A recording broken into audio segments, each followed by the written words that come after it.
দুই টেটে ৪৭টি প্রশ্নের বিভ্রান্তি কাটাতে কমিটি ৩ সদস্যের বিশেষজ্ঞ কমিটি গঠন হাইকোর্টে। ২০১৭ টেটে ২৩ প্রশ্নে বিভ্রান্তি, ২০২২ টেটে ২৪ প্রশ্নে বিভ্রান্তি। যাদবপুর প্রেসিডেন্সির দুজন কমিটিতে। কথা বলবো, অর্ণব হাজরা রয়েছেন সঙ্গে। অর্ণব,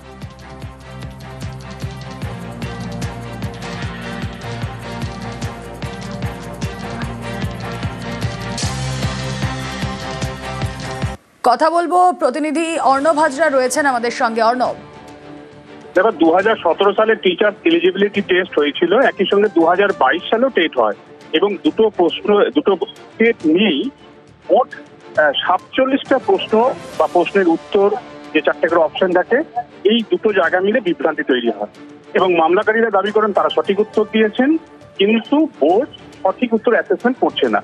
এই অবস্থায় বিচারপতি হরিশ ট্যান্ডন প্রথমে একটি কমিটি করে দেয় এবং সেই কমিটি যখন খতিয়ে দেখে এই ৪৭টা প্রশ্ন, সেখানে কিন্তু 7টা প্রশ্ন নিয়ে মতভেদ চরমে ওঠে এবং ওই কমিটি ডিজলভ করে আজ বিচারপতি সৌমেন সেনের ডিভিশন বেঞ্চ নতুন করে কমিটি করলো এবং সেখানে যাদবপুর বিশ্ববিদ্যালয়, প্রেসিডেন্সি বিশ্ববিদ্যালয় একজন করে প্রতিনিধি এবং একই সঙ্গে প্রাথমিক শিক্ষা পর্ষদের একজন প্রতিনিধি, মোট 3 জনের এক্সপার্ট কমিটি এই ৪৭টা প্রশ্নের বিভ্রান্তি কাটাতে তারা খতিয়ে দেখবে এবং 3 সপ্তাহের মধ্যে সঠিক উত্তরের অপশন বা সঠিক প্রশ্ন কি এ বিষয়ে হাইকোর্টে রিপোর্ট দাখিল করবে এবং পুরো বিষয়টা মিটে যাওয়ার পর ফের সিঙ্গেল বেঞ্চে বিষয়টি নিষ্পত্তির জন্য আসবে। তবে যেটা খুব উল্লেখযোগ্য, ২০২২ সালে যে সর্বশেষ টেট হয়েছিল, সেই টেটের ব্যবস্থাপনা এবং পরীক্ষা নিয়ে ভূয়সী প্রশংসা করেছিলেন তৎকালীন বিচারপতি অভিজিৎ গঙ্গোপাধ্যায় এবং প্রাথমিক শিক্ষা পর্ষদ প্রথম কোনো একটা টেট এত সুন্দরভাবে কন্ডাক্ট করার জন্য তারা হাততালি পাওয়ার যোগ্য, এমনটা মন্তব্য করেছিলেন তিনি।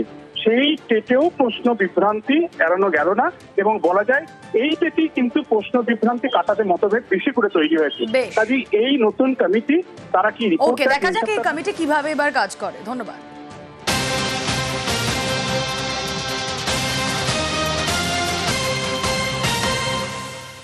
আইএসএফ এর ডেপুটেশনে ধুন্ধুমার ছবি দেখাবো আপনাদের। জেলা শাসকের দপ্তরে ঢুকতে গেলে বাধা, পুলিশের সঙ্গে ব্যাপক ধস্তাধস্তি আইএসএফ কর্মীদের। কসবার ল কলেজে ধর্ষণের প্রতিবাদ।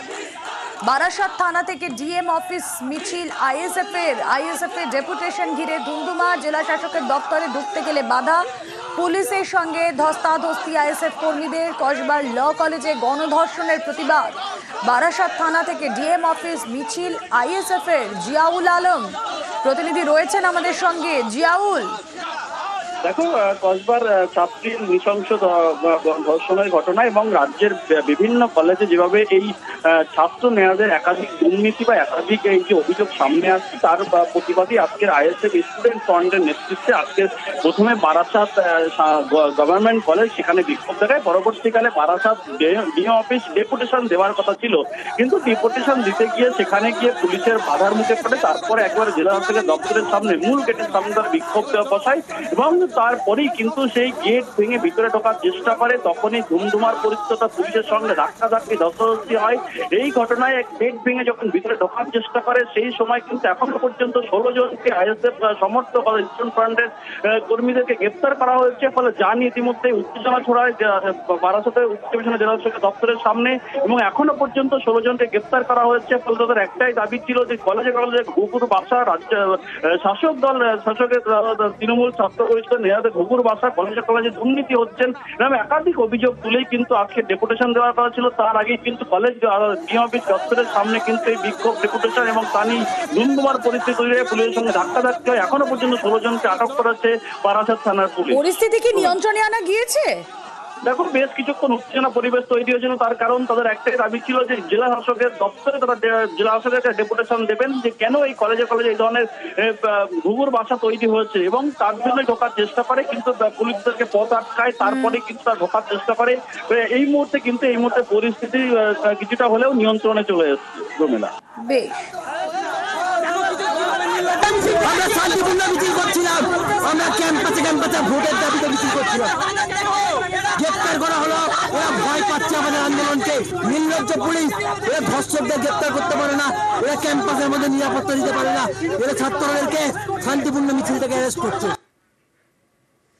বিজেপির দ্বন্দ্বে তৃণমূলকে দোষারোপ। বিজেপি কর্মীকে ফোনে হুমকি, খুনের হুমকি দেওয়া ব্যক্তি তৃণমূলের বলে অভিযোগ। আগে শুনুন সেই কনভারসেশন।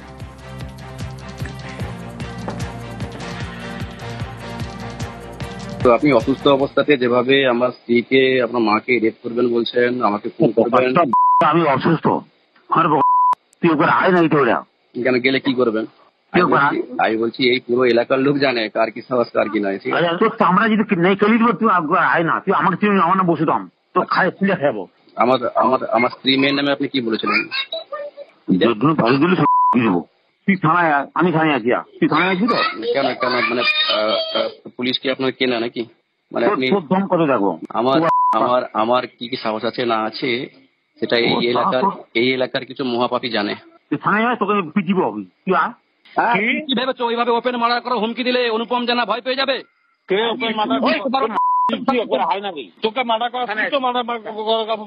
আমি কি বলবো? তোমাদের যদি এতটুকু সৎ সাহস থাকে, মানে ভালো শিক্ষা দিয়েছে, একটু বিরাট করতে এসো। কথা বলবো, পঙ্কজ দাশরথী রয়েছেন সঙ্গে। পঙ্কজ, বিজেপি কর্মীকে ফোনে খুনের হুমকি, এটা বিজেপির গোষ্ঠীকন্দল নাকি তৃণমূলের কেউ সত্যি এই হুমকি দিয়েছে? কি জানা যাচ্ছে এখনো পর্যন্ত? দেখো রুমেলা, এখনো পর্যন্ত যে অডিও ভাইরাল হয়েছে, খুনের হুমকির ভাইরাল হয়েছে, যেখানে যে অভিযুক্ত ব্যক্তি তাকে তৃণমূলের আশ্রিত দুষ্কৃতী বলে অভিযুক্ত ব্যক্তি জানাচ্ছেন। তবে অভিযোগকারী জানাচ্ছেন, অভিযুক্ত ব্যক্তি কিন্তু এক্ষেত্রে তিনি জানাচ্ছেন তিনি কিন্তু বিজেপির কর্মী, যেখানে পুরনো কোনো ঘটনাকে কেন্দ্র করে তাকে কিন্তু ফাঁসানো হচ্ছে বলে এমনটা দাবি।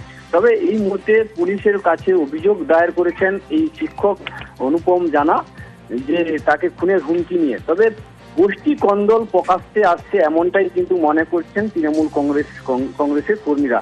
যেখানে ইটাগড়ে অঞ্চল, যেখানে বিজেপি পরিচালিত গ্রাম পঞ্চায়েত রয়েছে, সেই গ্রাম পঞ্চায়েতের মধ্যে এই যে দুই গোষ্ঠীর মধ্যে যে হুমকি, তৃণমূল বলছেন যে এই কর্মী তৃণমূলের নয়, এই বিজেপির কর্মী, আর বিজেপি বলছে বিজেপির কর্মী নয়, তৃণমূলের আশ্রিত দুষ্কৃতী। এই দু ঠেলার মধ্যে কিন্তু যেখানে এই কর্মী নিজেই কিন্তু স্বীকার করছেন যে বিজেপি করছেন। নজর থাক, অভিযোগকারী ঠিক কি বলছেন একবার শোনাবো আপনার। শাসক দলের আশ্রিত এবং শাসক দলের মদতে বসুদাম সামন্ত আমাকে ফোনে অকথ্য গালিগালাজ, অশ্রাব্য গালিগালাজ, আমাকে খুন করবে প্রকাশ্যে থানায় অভিযোগ করেছি। হ্যাঁ, অবশ্যই গ্রেপ্তারের দাবি জানাবো। পুলিশ প্রশাসন উপযুক্ত ব্যবস্থা নিক, না হলে সবাইকে সঙ্গে নিয়ে আমরা এই এলাকায় তীব্র গণ আন্দোলন গড়ে তুলব। পাল্টা কি বলছেন অভিযোগকারী, শুনুন। অভিযুক্তের বক্তব্য শুনবো। এরকম কিছু হয়নি। ও বিজেপি করে, আমিও বিজেপি করি, ঠিক আছে? ঘটনা শুনে যান। এবারে ও বাইরের একটা ঝামেলা নিয়ে মানে এসে নিয়ে আমার নামে একটা রেপ কেস করে দেয়। এবার তার জন্য ওকে জিজ্ঞেস করছিলাম, হুমকি বা জোর জবরদস্তি বা কোনো কিছু করা হয়নি, ওটা এআই করেছে, ও ফেক। আমি বিজেপি করি, আপনি এলাকায় জিজ্ঞেস করবেন, আমি বিজেপি করি এবং আমি রবীন্দ্রনাথের হাত ধরে জয়েন করেছি। ওরা চক্রান্ত করে, মানে ঘটনা হচ্ছে এখানকার তলাবাজি তো খুব তুলছে আমার বিজেপি। কিন্তু এবারে আমি বলেছি সেইটা হচ্ছে আমার করে রাখ। আর এই বিষয়ে জেলা তৃণমূল নেতৃত্বের কি বক্তব্য শোনা যাক। বিজেপির বক্তব্য শুনবো এই সম্পর্কে। 2021 থেকে বসুদাম সামন্ত বিজেপির ফোরফ্রন্টের কর্মী এবং নেতৃত্ব দেন। একজন বিজেপির কর্মীর যা কাজ তিনি তাই করছেন, এরা এই কাজে অভ্যস্ত। বসুদাম সামন্ত তার বাইরে নয়। বসুদাম সামন্ত নাকি তৃণমূলের কর্মী বলে বলছে। আমি অফিসিয়াল ডকুমেন্টস দিয়ে আপনাকে প্রমাণ করে দিতে পারি তিনি বিজেপির নেতৃত্ব পর্যায়ের দায়িত্বে রয়েছেন। তো তার বিরুদ্ধে এ ধরনের অভিযোগ নিশ্চিতভাবে বিজেপি করছে। বিজেপিতে এখন বিজেপির বিরুদ্ধে অভিযোগ করতে ব্যস্ত আছে, কারণ যে ঘটনা এদের মধ্যে ঘটছে সেটা স্বাভাবিক ঘটনা, আর তৃণমূলের সঙ্গে এর কোনো সম্পর্ক নেই। কোন এমএলএ হাত ধরে আমার কাছে 21 সালের পরে কেউ আসেনি। আর দুষ্কৃতি মানে দুষ্কৃতি, সে যদি বিজেপির হয়ে সে যদি বিজেপি করে, ওটা বিজেপি না করে, কোনো রাজনৈতিক দলও যদি না করে, কোন রাজনৈতিক দল তার বক্তব্যগুলো কোনো সভ্য সমাজের মানুষ ব্যবহার করে, এটা দুষ্কৃতি, এরা দুষ্কর্ম করে। নিউজ 18